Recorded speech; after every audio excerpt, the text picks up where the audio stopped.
The U.S. economy continues to defy the predictions of pessimists, but that doesn't mean the macro environment has escaped this year's volatility unscathed.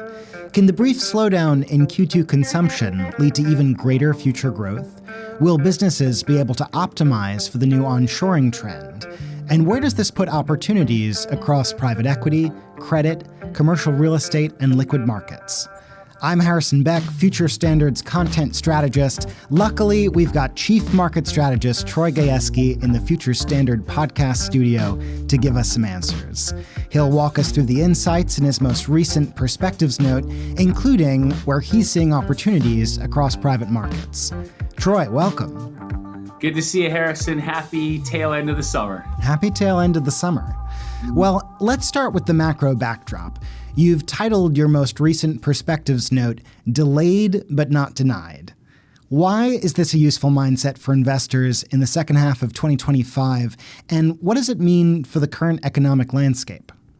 Well, to be fair, let's give credit where credit is due. You and the marketing team came up with that title, as you always parse through all the statements and come up with something very creative. But, the original genesis of gratification delayed but not denied actually comes from middle market private equity, which, as we've discussed before, is the definition of growth at a reasonable price. And, it stemmed from the fact that coming out of last year, after the election outcome in particular, there was so much enthusiasm.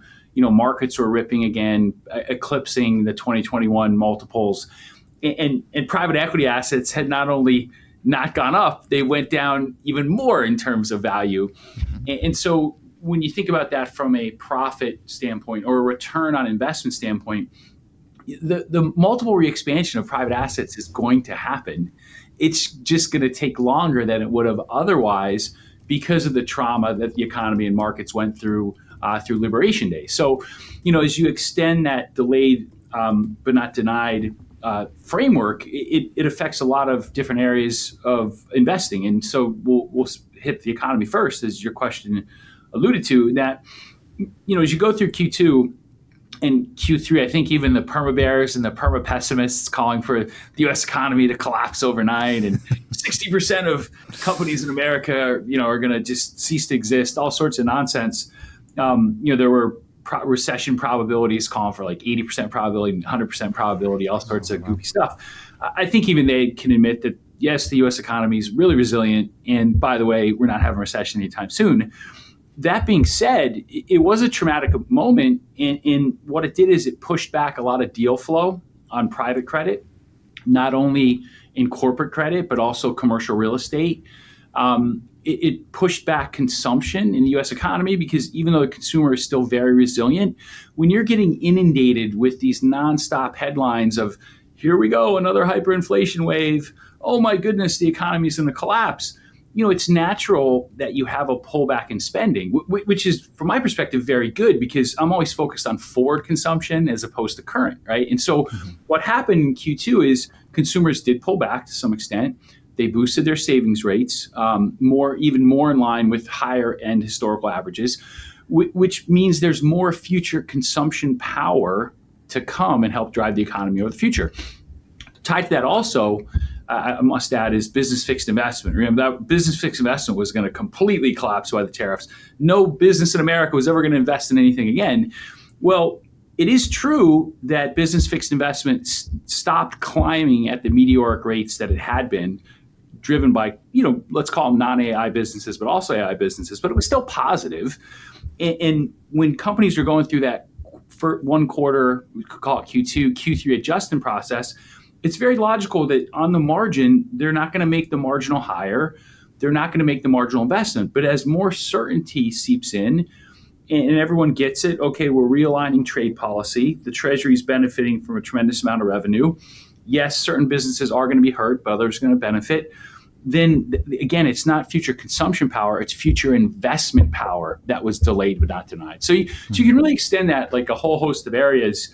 And I think the great news from our perspective, if you look at, and we'll get into this more, I know, but if you look at deal activity, particularly whether it's mergers, acquisitions, whether it's private credit being lined up to facilitate business expansions or public to private transactions, Commercial real estate, just like other areas, slowed down a bit. Now it's come firing back. So all of our investment teams are really excited about the forward pipelines for their ability to put capital to work at very attractive risk-adjusted levels. Well, and as we're having this larger conversation about where sentiment is driving investors across the board, let's ground this conversation in what's often top of mind for investors: public equities. Yes. We have witnessed amazing growth this year, as you alluded to, but you've written that you're seeing less upside and more downside in U.S. equity markets. Why is that, and where do you see investors getting extended? Yeah, so I think extended to be a strong term. You have to understand that as we move through these cycles, and we've been in a tremendous bull market, make no mistake, since the 22 bottom. When you get to the higher end of the multiple ranges, let's call it 22.1 to 22.9 right now. And we kind of approached these levels a couple weeks ago, which is when I started talking about it. It just takes more and more capital inflows to drive higher prices because the market cap is larger. So that's point one. Point two is, we all do this too much. I try to step back and focus everyone on technicals every now and again because everyone debates all these fundamentals. But it's really straightforward. After the Liberation Day mini bear market correction, multi-strategy hedge funds relevered, and then to a lesser extent long short equity hedge funds, and then a bunch of systematic investors, including trend followers, they help drive those higher multiples, those higher prices.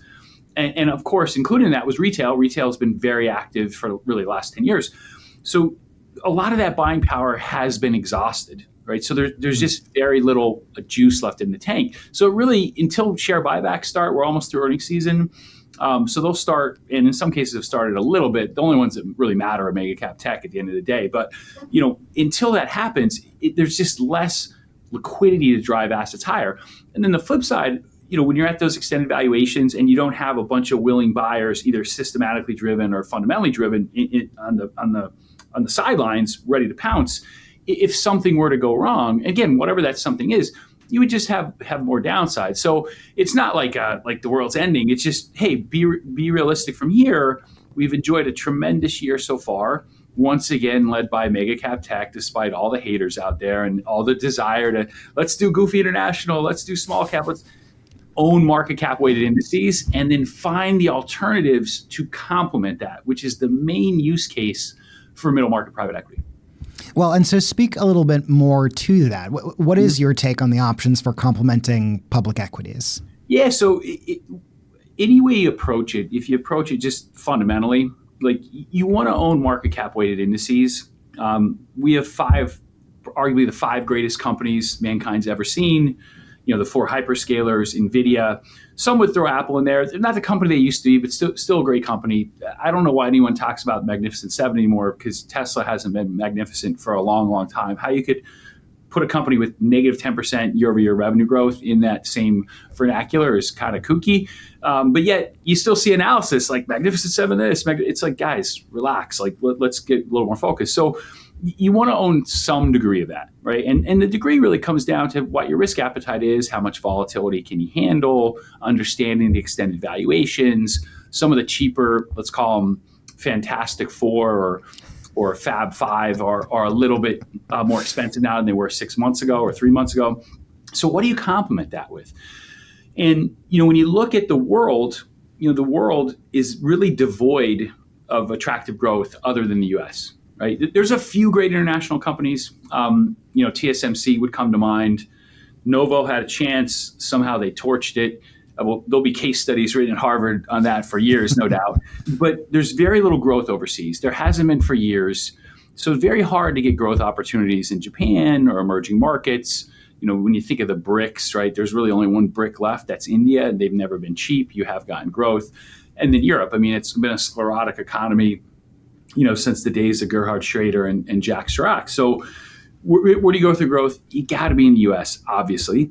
But then within the U.S., would you like to own cheap assets that have NASDAQ-like revenue growth? Or do you want to own expensive assets that have very paltry revenue growth? And that's really what it comes down to in this growth at a reasonable price thesis, right? Like I always tell our sales team or our clients, like whether it's a drawdown vehicle or an evergreen vehicle, whether it's a primary, a secondary, or a co-invest.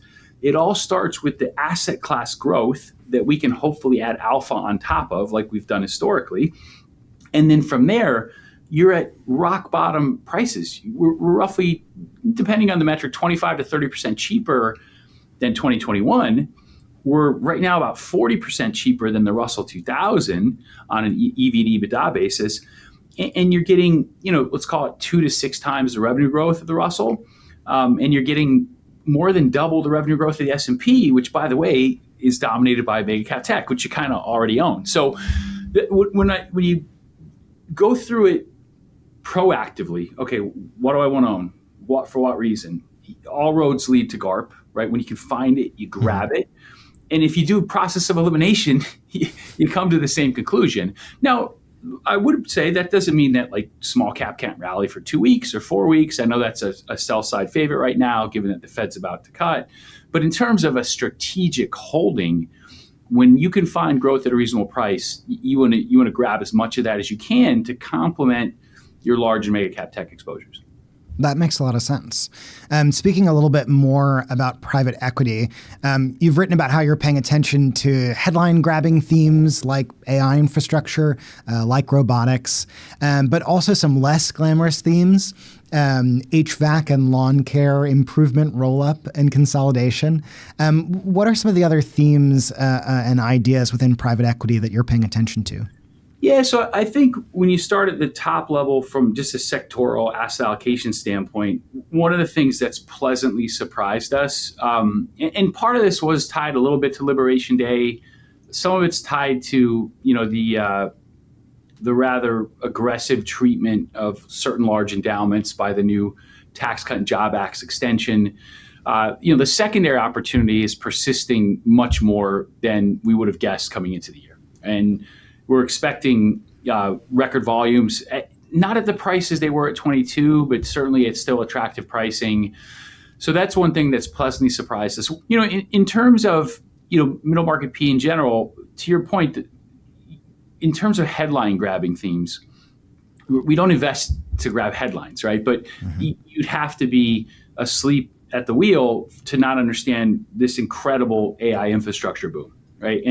And by the way, that doesn't make an investment great just because it's tied to that. But if you can find, again, assets at very reasonable prices that have really the greatest business fixed investment theme, I'd say going back to electrification or locomotives, building railroads, it's dwarfed what happened in telecom. And the companies doing it are deep pocketed that have basically unlimited resources. So the concept of like being another telecom outcome is kind of goofy. So, healthcare in particular, one tied to robotics, others tied to other aspects of healthcare, it has been really fascinating to me just from a theoretical investment standpoint, because everyone that's followed healthcare, invested in healthcare over 20, 25 years knows that, it's been this great secular growth theme, like meaning demographics getting older, there's more money being spent, and that's great, but it's been very hard to make money from unless you are a mega cap pharmaceutical company with patent protection and the ability to just let academia and smaller businesses figure out what works and then go in and buy them or patent it or use some other marketing resource to really monopolize, I shouldn't say monopolize, but duopolize a certain market segment. Other things have been really tough. Biotech's been tough for a long, long time. Drug delivery's been tough. And so, it's one of those theoretical concepts, should be a great investment opportunity, but man, oh man, it's been really hard to make money. So that's one of the reasons I'm so fired up, because these, again, they fit squarely in the GARP theme, whether they're tied to robotic surgery or whether they're tied to clinical drug testing or whether they're tied to other aspects of healthcare.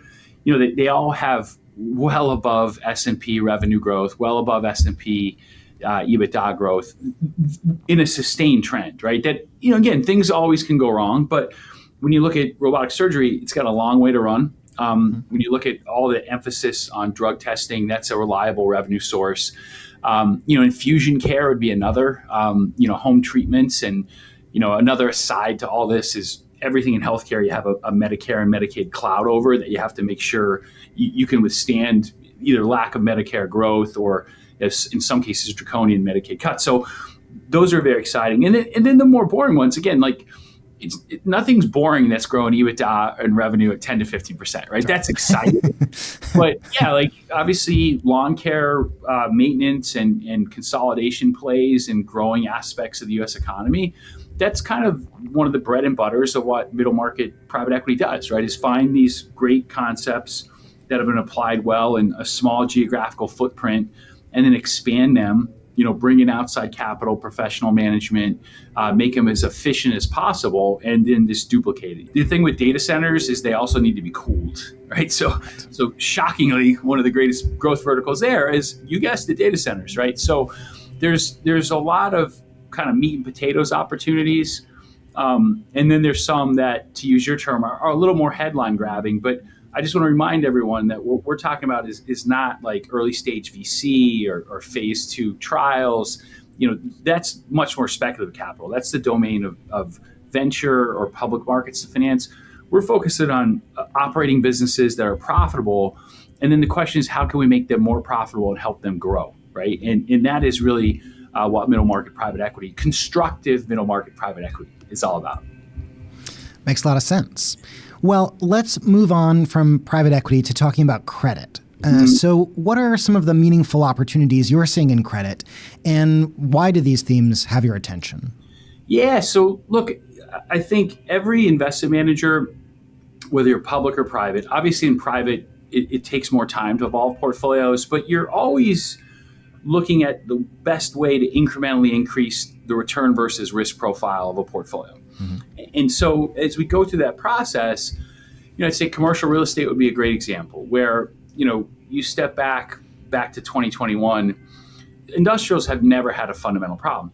The issue was lending terms got a little too cuckoo-caroo, right? LTVs got too high, spread to SOFR. At the time, it was LIBOR. People forget that. We're like 220, 240 over. And we were also fortunate because there was no law that said hospitality was going to come back at that same point, but it just so happened it did, so we could lean in there. And so, right now there's a couple areas that we continue to like.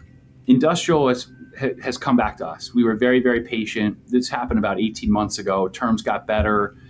We re-engaged the market. And if you think about multifamily, almost all you need to know, people talking all this grandiose detail, is it's over 40% more expensive to own a home in the U.S. than it is to rent.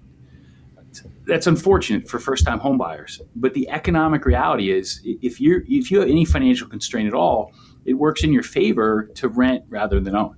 So that means substantial demand as far as the eye can see. And unfortunately, we don't expect major help on mortgage rates. The Fed is certainly not doing a QE again anytime soon. So that is what it is.